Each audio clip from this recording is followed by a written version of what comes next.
Nós vamos ler a palavra, está em 1 Coríntios, capítulo 15, versículo 19.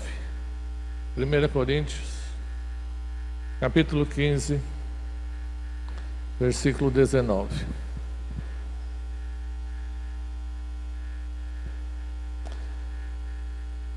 Nós, por algumas semanas, nós tivemos de recesso também do culto de terça-feira, porque terminou os cursos da Rota de Ensino e era final de ano, nós ficamos algumas terças-feiras sem nos reunir aqui para cultuarmos, mas nós queremos dizer que na semana passada voltamos às atividades de terça e que você venha participar desse culto, que é uma bênção. Serão estudos que serão ministrados. Ainda não é os estudos da Rota de Ensino propriamente, que vai voltar agora em março, mas agora em fevereiro nós temos também temas interessantes que nós vamos estar ministrando. Então, terça-feira, 19h30, esteja conosco. 1 Coríntios 15, 19 diz: se a nossa esperança em Cristo se limita apenas a esta vida, somos os mais miseráveis de todos os homens. Feche seus olhos, vamos orar. Pai, nessa hora, ó Deus, nós colocamos a nossa vida, o nosso coração diante do Senhor e pedimos, ó Deus, que o Senhor venha falar conosco. Pai, nós precisamos tanto de ouvir o Senhor, precisamos ser edificados, precisamos ser fortalecidos, precisamos ser instruídos, ó Pai, para caminhar, ó Deus amado, firmes e fortes no caminho que o Senhor tem proposto para nós. Que no nome santo de Jesus, ó Deus, o Senhor venha, ó Deus, nessa noite, sondar os nossos corações, e que a palavra que for ministrada nessa noite, que ela possa chegar a cada coração, ó Deus, de uma forma que venha suprir a necessidade de cada vida, Pai. Porque eu sei que aqui, cada pessoa, ó Deus, individualmente, ó Pai, tem uma necessidade. E o Senhor é o Deus que supre todas as nossas necessidades. E eu te peço, Deus, fala conosco. Ó Pai, na autoridade do nome de Jesus, é que eu oro e peço a Ti. Amém. Queridos, a palavra do Senhor, ela diz, Paulo está dizendo, se a nossa esperança em Cristo se limita apenas a esta vida, somos os mais miseráveis de todos os homens.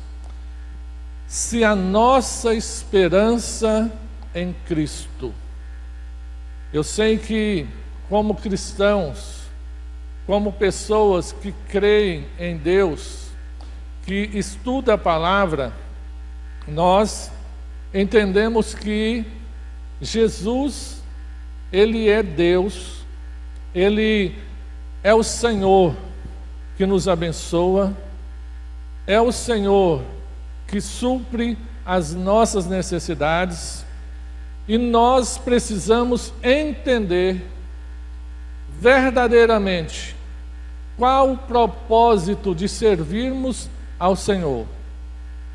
Porque, irmãos, Jesus, eu já disse isso aqui algumas vezes e volto a repetir, Jesus, ele deixou bem claro a sua missão e o seu propósito aqui na terra. Lá em Lucas capítulo 10, capítulo 19, versículo 10, Jesus, ele diz o seguinte: o Filho do Homem veio buscar e salvar o que se havia perdido.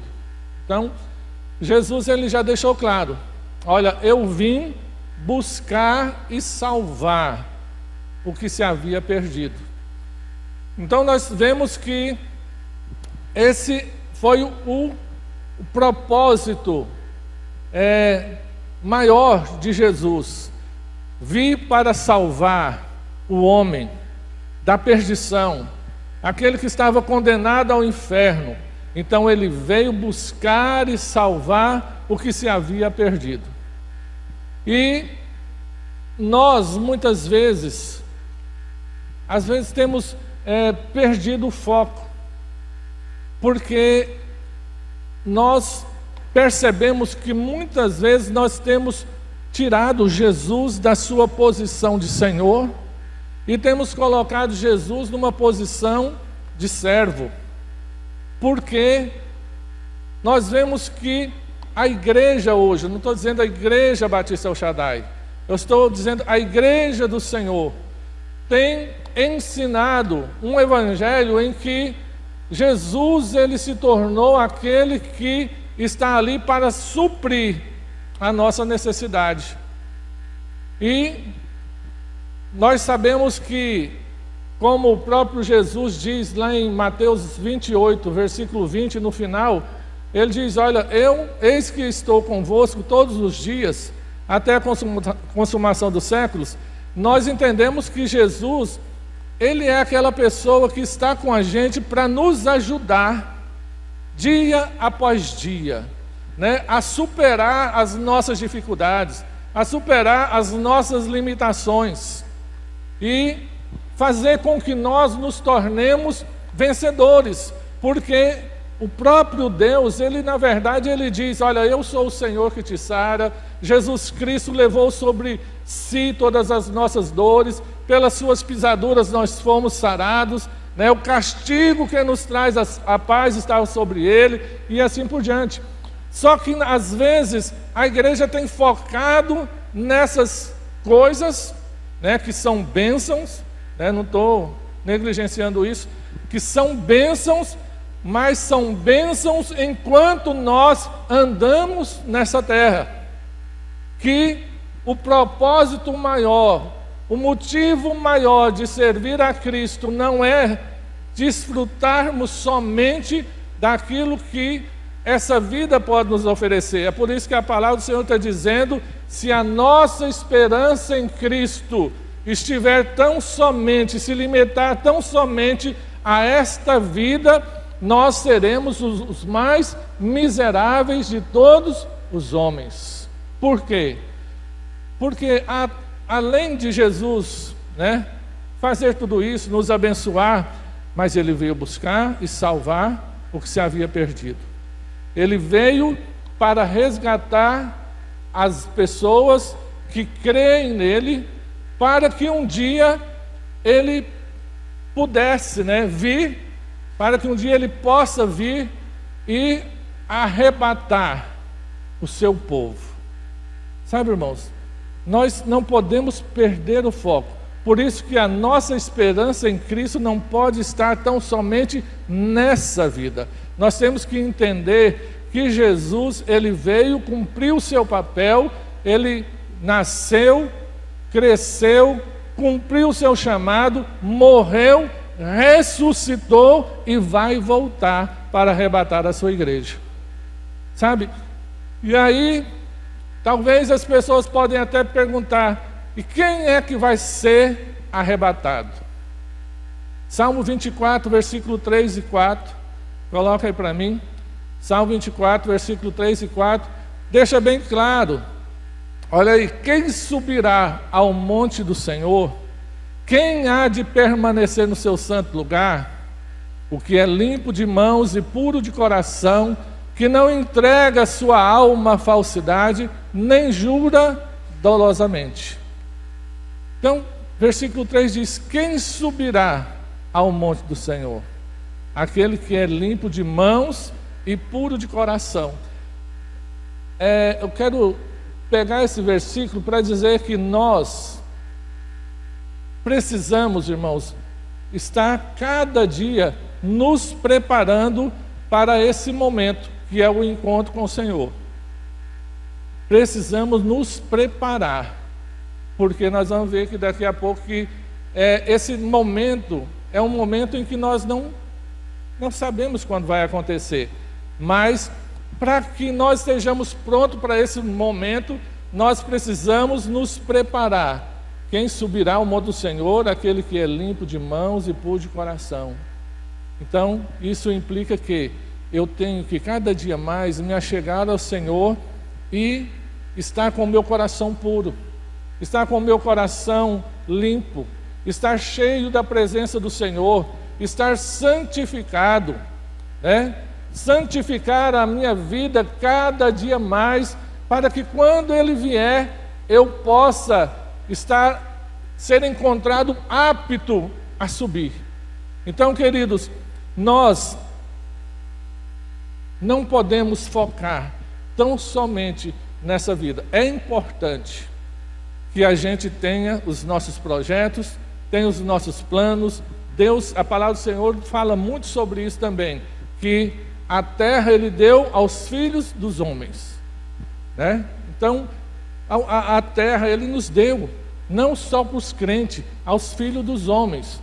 Então, nós temos os nossos planos, nós temos que conquistar, nós temos que buscar, mas o nosso foco maior é saber que a qualquer momento nós podemos ser tirados dessa terra. E tudo que nós tivermos adquiridos vai ficar. Nós não vamos levar nada, né? Então, vai ficar. E uma pergunta é: se Ele voltar hoje, você sobe? Se a trombeta soar hoje, você sobe? Como está o seu coração? Como está a sua vida diante do Senhor? Você está pronto? Ah, pastor, acho que ninguém vai estar totalmente pronto. É claro que nós não vamos chegar a uma perfeição, mas nós temos que lutar dia após dia, né, para nos achegar a Ele, para nos aproximar dEle. E o Senhor nos conhece, e Ele fala: achegai-vos a mim e eu me achegarei a vós outros. Então, irmãos, quando a gente faz uma aliança com Jesus, quando a gente aceita Jesus como nosso único e suficiente Salvador, a Bíblia nos fala lá em João capítulo, agora fala o seguinte, olha: conhecereis a verdade, 8:32, conhecereis a verdade e a verdade vos libertará. 8:36 diz: se o Filho vos libertar, verdadeiramente sereis livres. Então, o Senhor, quando nós entregamos a nossa vida para o Senhor, nós nos tornamos livres. Ele nos libertou. Conhecereis a verdade. É por isso que é tão importante a Igreja Batista El Shaddai, através da rede, né, infantil, ela trabalha na vida das nossas crianças, para que as nossas crianças, elas entendam, elas conheçam a palavra, porque é a verdade, para que quando o engano do diabo vier sobre elas, elas vão dizer: não, isso não está certo, né? E os velhos também precisam, irmãos, estar focado na palavra. Olha para esse velho que está do seu lado aí, né? Essa senhora, esse senhor que está aí do seu lado, né? Então, precisa estar focado na palavra, porque o diabo, ele vive querendo assim nos enganar, né? Querendo nos ludibriar. Foi assim que ele fez com Jesus. Mas se nós estivermos verdadeiramente focados, conhecendo a palavra, ele não vai nos pegar de surpresa, ele não vai nos enganar, e nós vamos dizer: olha, eu estou pronto, eu estou me preparando para subir, e quando o Senhor vier, eu vou subir com Ele, né? Porque é isso que a palavra do Senhor nos diz. E se a Bíblia diz que se nós esperarmos em Cristo somente nessa vida, nós seremos os mais miseráveis de todos os homens, isso quer dizer que Deus, Ele tem, na verdade, preparado para nós uma outra vida, né? Uma vida eterna. Nós falamos da vida eterna aqui na semana passada. Então, Jesus, Ele está preparando essa vida para nós. E nós, como crentes em Jesus, sabedor dessa verdade, nós não podemos esquecer, irmãos. Nós não podemos vacilar que a nossa vida não se limita a essa vida aqui, há uma outra vida. Então, queridos, nós precisamos entender de uma maneira bem clara que a qualquer hora Jesus, ele pode se manifestar para arrebatar a sua igreja. E nós precisamos entender de uma forma clara como que isso se dará. E é isso que eu quero falar nessa noite. Eu quero falar um pouquinho, seria impossível falar desse assunto em meia hora, mas eu quero dar uma pincelada nessa noite sobre o arrebatamento. Sabe? O arrebatamento. Quantos sabem o que é o arrebatamento aqui? Levanta a mão. Pode baixar. Quantos não sabem o que é o arrebatamento? Levanta a mão. Muita gente não levantou na primeira, mas também não quis levantar na segunda, né? Aí eu fiquei na dúvida agora. Então, queridos, o arrebatamento é aquele momento em que o Senhor virá para raptar a sua igreja aqui desse mundo, para tirar a sua igreja aqui dessa terra e levar para o céu, né, para morar com Ele. E nós precisamos entender que esse acontecimento ele vai ocorrer em duas fases, né? Talvez isso não seja, você pode dizer, mas não é um assunto para a gente estar falando no dia domingo. É sim, é para falar dia domingo, é falar agora, é para falar todo dia, sabe? Todo dia, porque se você não quiser saber disso aqui, você é uma das pessoas que está candidata a ficar e passar pela grande tribulação, sabe? E olha lá, que se no final da tribulação você tiver jeito para você, então não é possível, né? Então, queridos, na primeira fase do arrebatamento, vai acontecer da seguinte forma. Vamos abrir, porque nós entendemos que o arrebatamento ele acontecerá em duas fases. Vamos abrir lá, coloquem para mim, 1 Tessalonicenses capítulo 4, do versículo 13 ao versículo 17. 1 Tessalonicenses, capítulo 4, do 13 ao 17. Veja só. Não queremos, porém, irmãos, que sejais ignorantes com respeito aos que dormem. Quando fala aqueles que dormem, estão falando aqueles que já morreram, que já partiram em Cristo. Para não vos entristecerdes como os demais, que não têm esperança.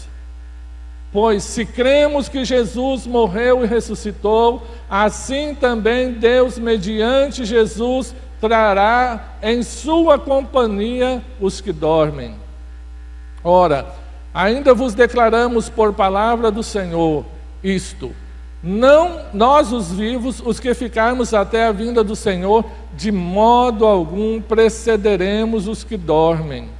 Portanto, o Senhor mesmo, dada a sua palavra de ordem, ouvida a voz do arcanjo e ressoada a trombeta de Deus, descerá dos céus, e os mortos em Cristo ressuscitarão primeiro. Depois nós, os vivos que ficarmos, seremos arrebatados juntamente com Ele entre as nuvens, para o encontro com o Senhor nos aires, e assim estaremos para sempre com o Senhor. Amém? Nós estaremos para sempre com o Senhor. Glória a Deus. Irmãos, esse para sempre é para sempre. Viu? Então, a palavra do Senhor, ela é bem clara, está se referindo aí sobre o arrebatamento, que a primeira fase da segunda vinda do Senhor, ela se dará como? O Senhor Jesus, ele se manifestará num abrir e fechar de olhos. Os que dormiram no Senhor, eles serão ressuscitados, né? Nós, os que estivermos vivos, não sei quando vai acontecer isso, não sei se estaremos vivos ou não, mas aqueles que estiverem vivos ainda na vinda do Senhor, de forma alguma eles precederão aqueles que dormem, porque os que dormem em Cristo vão ser ressuscitados, vão subir, e depois os vivos que estiverem, né, servindo ao Senhor serão arrebatados para encontrar com o Senhor nos aires.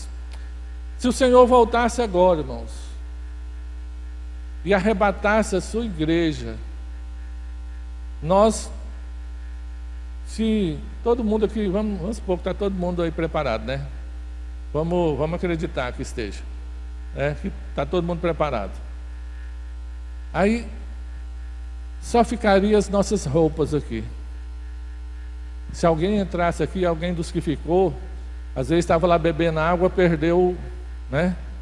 Estava bebendo água. É perigoso esse negócio de sair para beber água na hora do culto, viu, irmãos? Então, é um perigo. Aí pode ser que Jesus passa por aqui e não passou lá. Brincadeira. Então aí ele entra, né? Ele entra, cadê o povo? Só está a roupa do povo. Porque essas roupas não vão entrar lá. Nem a nossa roupa, irmão, vai subir. Você já pensou? E a gente fica nessa peleja, né? Não, deixa para lá. Então, irmãos, nós seremos arrebatados. Não vamos, se nós morrermos em Cristo, os que morreram em Cristo vão ressuscitar primeiro, depois nós, os que estivermos vivos, seremos arrebatados. Então, essa é a primeira fase. Ninguém vai ver. É um abrir e fechar de olhos. Quando menos vê, já foi. E eu costumo dizer que Jesus, ele vai vir para buscar os salvos no meio dos crentes. E isso é sério. Porque até o diabo é crente, né? Ele crê e estremece. Maldito aquele que faz a obra do Senhor relaxadamente. Sabe?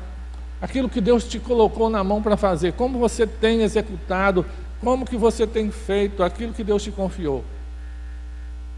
Mas é demais aquilo que Ele me deu. Não, sempre que Deus nos dá algo para fazer, Ele nos dá conforme a nossa capacidade. Ele nunca vai te dar algo para fazer que você não possa fazer. Porque nem as lutas, porque a Bíblia diz que o Senhor não dá uma luta além daquilo que nós podemos suportar. Então, tudo é segundo a nossa capacidade. Só que às vezes, essas lutas, elas vêm até para nos preparar para algo maior. Mas, então, se ela vem para nos preparar, é claro que no momento é igual você entrar na academia. Você pega um peso de 1 quilo, você sai de lá todo dolorido, mas daqui a pouco você está pegando 5 quilos, 10 quilos, né? E continua dolorido. Então, irmãos, a segunda fase será 7 anos mais tarde. Por que é 7 anos mais tarde? Porque particularmente nós, os batistas, né, eu acredito que o Senhor vai vir arrebatar a sua igreja antes da tribulação, né? A igreja não vai passar pela grande tribulação, pelo menos eu acredito. Eu espero não estar equivocado. Então, nós acreditamos, e se Jesus volta antes da tribulação, a segunda vinda dessa fase, a segunda fase desse acontecimento, se dará no final da tribulação, quando ele voltará com a igreja que foi arrebatada, né? Aí se você foi arrebatado, olha para a pessoa que está do seu lado, essa pessoa que talvez vai ser arrebatada, ou que vai ser arrebatada, né? Se você e essa pessoa que está do seu lado foi arrebatado, aí no final da grande tribulação você vai voltar com Jesus, né, para a grande batalha. Eu nem vou entrar nesse detalhe não, senão vai prolongar muito. Então você vai voltar com Jesus. Então você vai fazer parte do exército que vai lutar, né, na batalha que eu falei, que eu não vou entrar no detalhe. Então, e nessa vinda agora, na segunda fase, não vai ser mais de uma forma invisível ou não perceptível, né, o acontecimento. Vai ser perceptível porque o povo vai sumir, né? Mas nessa segunda fase, a Bíblia diz que todo olho verá. Vamos lá para Salmo 24. Não, vamos ler isso agora não. Vamos ler só Apocalipse 1:7. Coloca aí para mim. Eu vou ler só isso aqui para a gente ganhar tempo. Apocalipse 1:7. Eis que vem com as nuvens e todo olho verá, até quantos o traspassaram, e todas as tribos da terra se lamentarão sobre ele, certamente. Amém. Veja aí que a palavra está falando que ele vem com as nuvens e todo o olho o verá, até aqueles que os ultrapassaram. Então, queridos, essa segunda fase, ela não vai ser não abrir e fechar de olho, mas todo o olho vai ver, porque vai ter alguns acontecimentos aí que nós não vamos entrar nos detalhes agora. Então, mas muitas pessoas têm dúvidas, né, com relação a essa promessa. Até porque as pessoas dizem, mas eu já ouço isso há tanto tempo, né? O povo, desde que eu nasci, eu vejo as pessoas falando sobre isso. Coloque para mim 2 Pedro, versículo 3. 2 Pedro, capítulo 3, versículo 8 a 13. Há todavia uma coisa, amados, que não deveis esquecer, que para o Senhor um dia é como 1000 anos, e 1000 anos como um dia. Não retarda o Senhor a sua promessa, como alguns a julgam demorada. Pelo contrário, Ele é longânimo para convosco, não querendo que nenhum pereça, senão que todos cheguem ao arrependimento. Virá, entretanto, como ladrão o dia do Senhor, no qual os céus passarão com estrepitoso estrondo, e os elementos se desfarão abrasados. Também a terra e as obras que nela existem serão atingidas. Visto que todas essas coisas hão de ser assim desfeitas, deveis ser tais como os que vivem em santo procedimento e piedade, esperando e apressando a vinda do dia de Deus, por causa do qual os céus incendiados serão desfeitos e os elementos abrasados se derreterão. Nós, porém, segundo a sua promessa, esperamos novos céus e nova terra, nos quais habita a justiça. Amém? Então veja que às vezes as pessoas dizem, não, isso não vai acontecer, eu não acredito nisso, já tem muito tempo que eu ouço falar sobre isso. Sabe, a palavra está dizendo, olha, um dia para o Senhor é como 1000 anos, 1000 anos é como um dia. O Senhor não tarda em cumprir a sua promessa, muito pelo contrário, o Senhor, Ele é o quê? Ele é longânimo, Ele é paciente, Ele está dando um tempo para ver se aqueles que ainda não fizeram uma decisão, eles venham a fazer essa decisão, mas vai chegar o momento em, como está lá em 1 Tessalonicenses, que dada a voz do Senhor, ao ressoar da trombeta, essa trombeta vai soar, vai chegar um momento que Deus não vai esperar mais, a trombeta vai soar, o Senhor vai vir e vai arrebatar a igreja, e aqueles que fizeram uma aliança com Jesus vai subir, e aqueles que não fizeram aliança com Jesus vai ficar.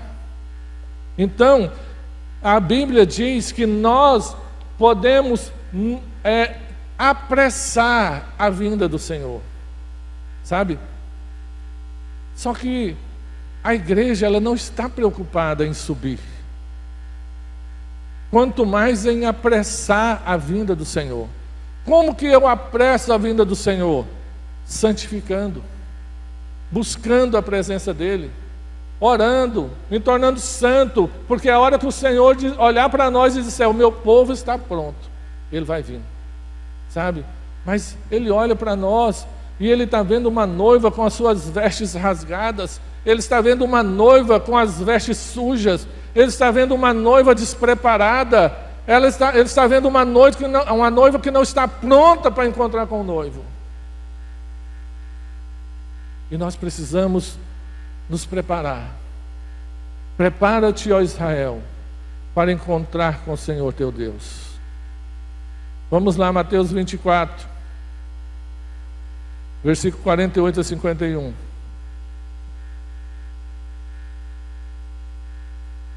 Mas se aquele servo, sendo mau, disser consigo mesmo, meu senhor demora-se, e passar a espancar os seus companheiros, e a comer e a beber com os ébrios, virá o senhor daquele servo em dia em que não espera, e em hora que não sabe, e castigá-lo-á, lançando-lhe a sorte com os hipócritas, e ali haverá choro e ranger de dentes. Isso é um alerta, porque a palavra está dizendo que muitos vão dizer: o meu Senhor tarda em vir, Ele vai demorar. Eu já tenho ouvido tanto sobre isso, né? E nunca vem.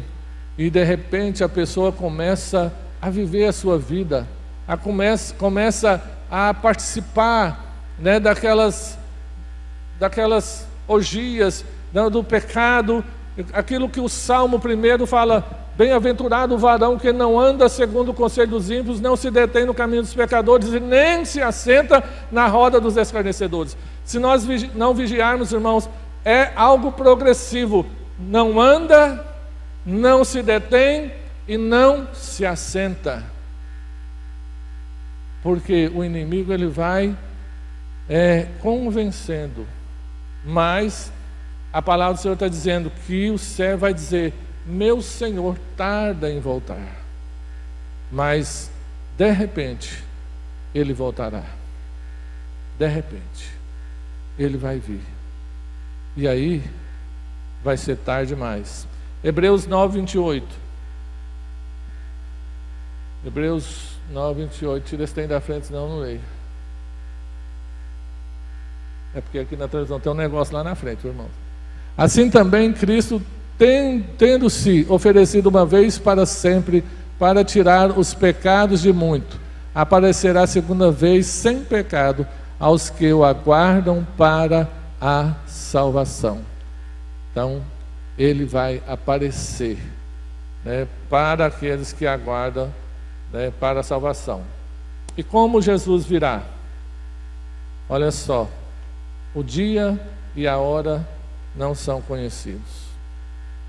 Mateus 24, 42 a 44. Coloca aí para mim. Mateus 24, 42 a 44. Portanto, vigiai, porque não sabeis em que dia vem o vosso Senhor. Mas considerai isso: se o pai de família soubesse a que hora viria o ladrão, vigiaria e não deixaria que fosse arrombada a sua casa. Por isso, ficai também vós apercebidos, porque a hora em que não cuidais, o Filho do Homem virá. Uma hora que não cuidais, o Filho do Homem virá. Sabe, irmãos, às vezes, como nós estamos falando aqui de um acontecimento chamado arrebatamento, mas o Senhor, Ele pode vir para qualquer um de nós, hoje ou amanhã. Não precisa ser no arrebatamento. Você pode morrer hoje, você pode morrer amanhã, a gente não sabe. E é por isso que nós temos que estar pronto, estarmos preparados. Então, mas o certo é que Ele virá, Ele vai vir. E essa palavra é uma palavra para uma igreja que quer avançar, é uma igreja que quer realmente conquistar, porque a igreja que espera em Cristo somente nessa vida, ela não avança. Ela está construindo para ficar aqui mesmo. Mas quando nós entendemos isso aqui, eu posso fazer como Neemias, né? Usando uma colher de pedreiro de um lado, mas a espada do outro. Isso quer dizer o quê? Eu posso edificar aqui, mas eu não estou descuidando da minha vida espiritual.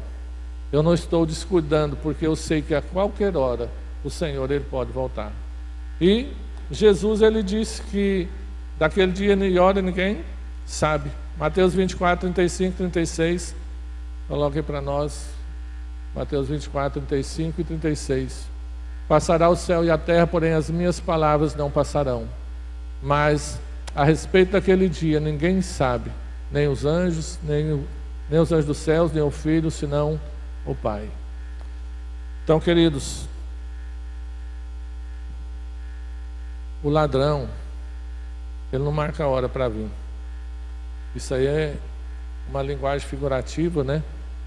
Para exemplificar. O Senhor só está dizendo que Ele vai vir, mas Ele não está dizendo que dia e nem que hora Ele vai vir, mas Ele vai vir. E a Bíblia fala, se o pai de família soubesse que hora viria o ladrão, ele cuidaria, fecharia a sua casa para não ser roubado, para não ser pego de surpresa. E assim é o que o Senhor está dizendo para nós. Nós não sabemos o dia, não sabemos a hora, mas nós devemos cuidar para que nós não sejamos pegos de surpresa. E nós, irmãos, nesses últimos dias, quando você vê alguns acontecimentos,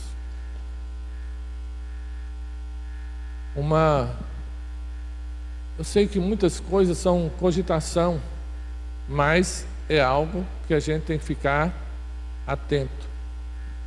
Vocês estão vendo aí o presidente dos Estados Unidos, né? Levantando uma outra, vamos dizer, uma outra Nações Unidas paralela a essa que já existe. Então, o acordo de paz que está sendo assinado, está ficando cada dia mais claro, parece que cada dia mais claro quem vai ser o anticristo. Tudo aponta, não é o Trump, mas a gente crê que ele já está preparando tudo para o anticristo governar.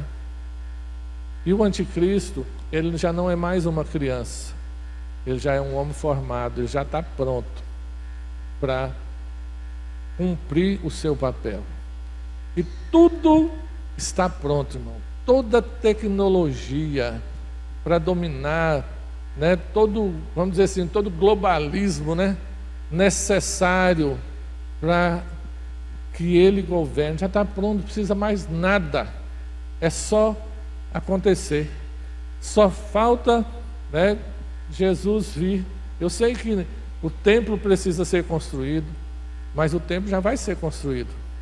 Já entraram numa concessão para poder construir o templo, já os materiais, os utensílios do templo, está tudo preparado. E hoje vocês sabem que não demora mais aquele tempo todo para construir o templo. Com toda essa tecnologia que a gente tem hoje, constrói um templo em 5 meses, 6 meses. Tudo está pronto, irmãos. Então, a Bíblia, ela é a verdade. A Bíblia é a verdade. Passará céus e terra, mas as minhas palavras não passarão. O Senhor Jesus disse. Não vai passar sem que ela se cumpra. Vai se cumprir. Sabe? Tudo está pronto. E aquela questão que eu estava falando, da longanimidade do Senhor, esperando, eu acredito que já cessou. Quem tinha de se converter, já converteu. Eu sei que ainda vai ter alguns que vão converter ainda, mas agora já está acabando o tempo. Quem precisa vir para Jesus, que venha logo. Se hoje você ouvir a voz do Senhor, não endureça o seu coração, porque se Jesus voltar hoje e você não tiver aceitado Cristo como Senhor e Salvador, você vai passar a sua eternidade no inferno. Essa é a verdade, é o que a Bíblia diz, e nós não podemos usar meias palavras, irmãos. E eu peço que quem subir aqui não use meias palavras, porque já não é mais tempo de ficar usando meias palavras. Você vai para o inferno se você não aceitar Jesus, sabe? Vai para o inferno. E se no seu coração as coisas dessa terra falam mais alto, você pode até não ir para o inferno, mas você não vai subir. Você vai ficar para a grande tribulação. Você vai passar pela grande tribulação, porque nem todos que um dia fizeram uma aliança com Jesus vai subir. Eu acredito que não, porque muitos que um dia levantaram as suas mãos estão vivendo uma vida relaxada. E a Bíblia diz, lá no Salmo 24, 3 e 4, quem subirá ao monte do Senhor? né? Quem estará no seu santo lugar? Aquele que é limpo de mãos e puro de coração. Sabe, a cada dia nós precisamos nos limpar. A cada dia nós precisamos nos purificar. A cada dia nós precisamos clamar ao Senhor. Nós não somos perfeitos, porque nós somos pecadores. Perfeito foi só Jesus. Mas nós precisamos nos esforçar para nos tornar cada dia melhor. Santificai-vos. Santificai-vos. Essa é a palavra do Senhor para nós. Andai no Espírito e jamais satisfareis a vontade da carne. Pastor, eu não dou conta de ficar sem pecar. É porque você está na carne, sabe? Se você estiver no Espírito, você pode até dar vontade de pecar, mas você não vai pecar, porque você não vai satisfazer a vontade da carne. Você vai satisfazer a vontade do Espírito. Então, irmãos, é tempo de se preparar. E eu falo isso aqui com muito temor e tremor. É tempo de se preparar. Jejum. Você que não gosta de orar, dá um jeito de gostar, sabe? Você que não gosta de jejuar, dá um jeito de gostar de jejuar. Você que não gosta de ler a Bíblia, dá um jeito de gostar. Faz alguma coisa, pelo menos para que quando o Senhor voltar, Ele diz, olha, ele não está legal não, mas ele está se esforçando, né? Ele está se esforçando.